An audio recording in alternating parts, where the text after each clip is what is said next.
Baptist Seminary, and now they tell him, yes, Kijam is a real person. And then he also, Pastor Abel, who is actually, in whose hands Kijam has grown. So probably Pastor Abel will help you. So Pastor James writes to me. So when he wrote to me, and then now we made arrangements to actually pick him from the airport. And so that's how we got to know my friends, Pastor James and Giddy and their family. They became a team with these very bold girls, Gracie and Olivia, very bold girls, very bold girls. Here to be eaten. So they came, and so we stayed with them for some time. They stayed in my house, and then they came a second time. And this second time, I think most of them were a bit sick. You know, maybe because of our food.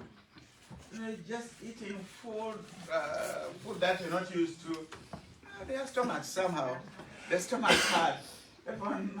I was so sad because each one of them, I want to go to the toilet. I want to go to the toilet. And the toilet was like toilet. You know, every time.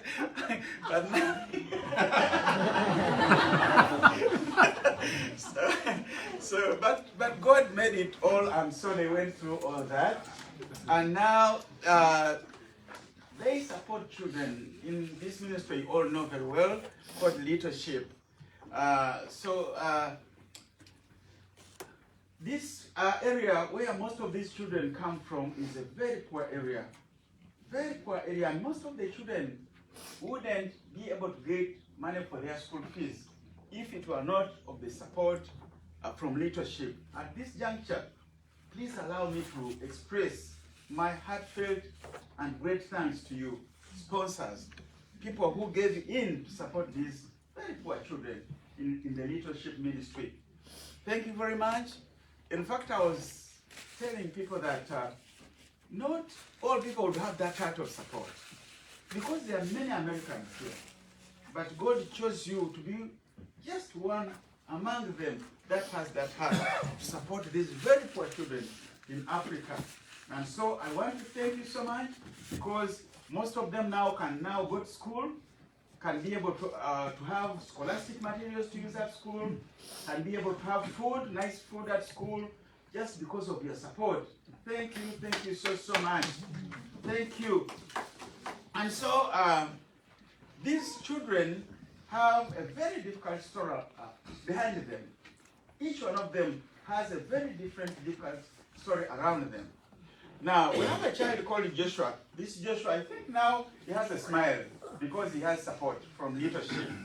But Joshua, you know, the story around him, the mother aborted Joshua.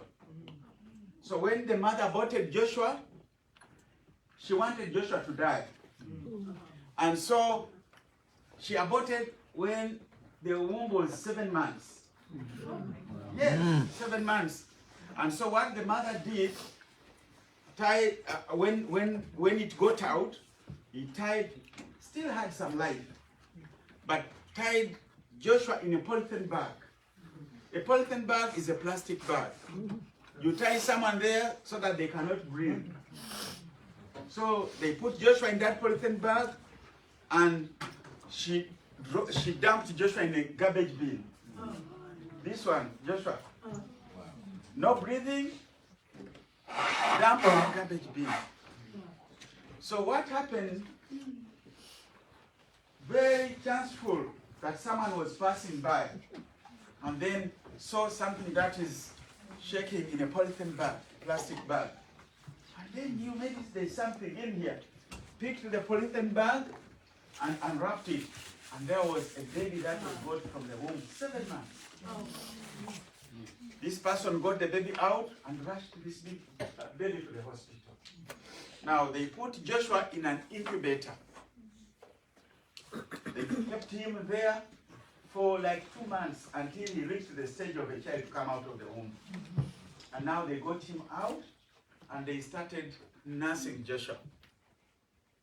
Joshua stayed in the hospital because he didn't have parents, he didn't have anyone. So in the hospital, there is an organization that had an orphanage, kind of a baby's home. They came to that hospital looking for babies to take care of. Now they told them, oh, we have a baby here who was aborted when he was 7 months. And now I think we can give him to you.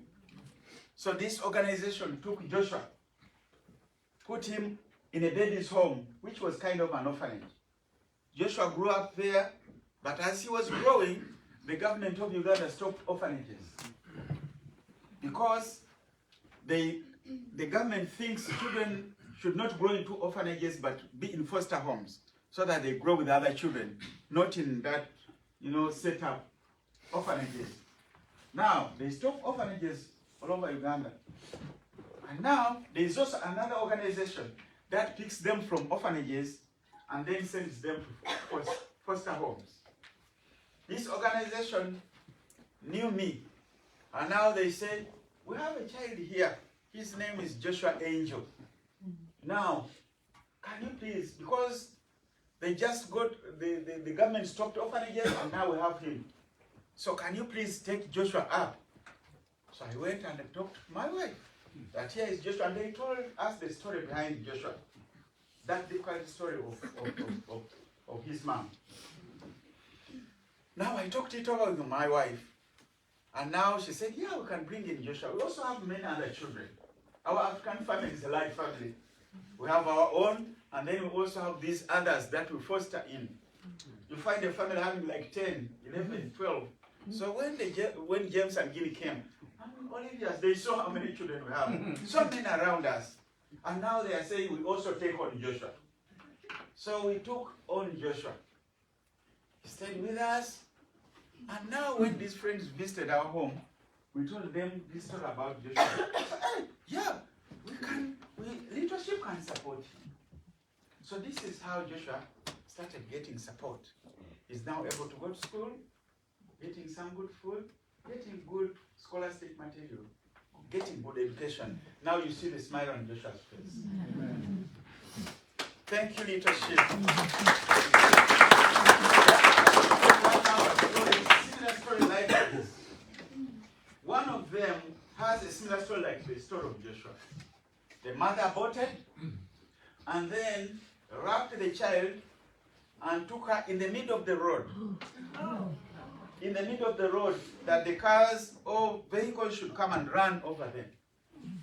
Now, place the child like in the middle of the road, the bus comes and place that child in a very dangerous spot where you don't see them. Maybe like in a corner, when you just come in and go over them. So put that child there in a polythene bag. Now this man of the bus comes, suddenly he sees something and now he tires this way, and then he passes just in the middle, tires this way, this one, and then reaching somewhere, he brakes and comes out of the bus to turn to see what is in that bag. A child. You see? Now these are some of the stories behind these children you see who are being supported. And many children like these live in very poor families, live in very, very poor situations. You may even wonder why I'm talking about poverty in Uganda. Many families in Uganda live below poverty levels. These are the reasons why. Some of them have smaller gardens and they sell coffee. But when they sell coffee doesn't get good price. See, because they would be getting money out of coffee, but coffee doesn't get good price. The good price usually is got by those people who buy it from farmers and export it. They get a lot of money. But these ones who grow it in the gardens and sell it to these ones get very little out of it. And sometimes we are told that Brazil is a country that grows the leading grower of coffee in the world. So when Brazil gets good coffee, our prices go down of coffee in Uganda. But we are also told that sometimes snow hits Brazil's coffee. So when it hits Brazil's coffee, our prices go up. And many Ugandans are now praying that snow don't do that. You see? But this is the situation. So that's one of the causes of poverty. Secondly, sometimes our weathers are a little moderate, but sometimes we get a very hot sun, and it prolongs, because for us our growing of crops is based on rain. There's no irrigation. So it's based on rain. Sometimes the dry season spells stay for a longer time, and then all crops dry up. People don't have food and don't have money to buy food. See? Then thirdly, is just because the prices, and we don't have specific standard prices for crops. They keep on fluctuating. Sometimes a little good, sometimes very bad. So, these are all factors. Sometimes diseases. You heard about AIDS. AIDS was not so bad here, but it was really bad in Uganda. Very, very bad. It killed so many people. And some of these children have stories of some relatives who died of AIDS. You find a child, the parents died, they took that child into another family. Those ones also died. Then they took to another family. Some of these have grown up, maybe they are the parents. See? Yes. Some of them have grown when they are the parents of their own. Maybe some relative took them up. So all those kind of things are causing poverty there. See, sometimes things are expensive, commodities, and then you don't have money to buy them. Just imagine that situation. So, but we want to thank God so much for leadership, for coming to our rescue to support these poor children. Thank you so much, each sponsor who is here and you are supporting each other, and all those that are anticipating to support more children. We want to thank you so much. Thank you so much. Now, the other thing that I talked about while I was preaching there is about, the Christianity. Our primary school that we started, we tell these children to know God, to know Christ, and we teach them the Bible. So, many of them leave the primary section when they have known the Lord, when they have accepted Christ. But the only nearby secondary school there, after they have finished their primary, is a Muslim school. Now, so they don't have any other alternative apart from going to that secondary school. And when they get there, they're indoctrinated into Islam. So what we decided is to begin our own Christian secondary school. And this is the kind of appeal that we are appealing to you. Please support the building of that secondary school, so that our children from this Christian primary school, they can go to this Christian secondary school.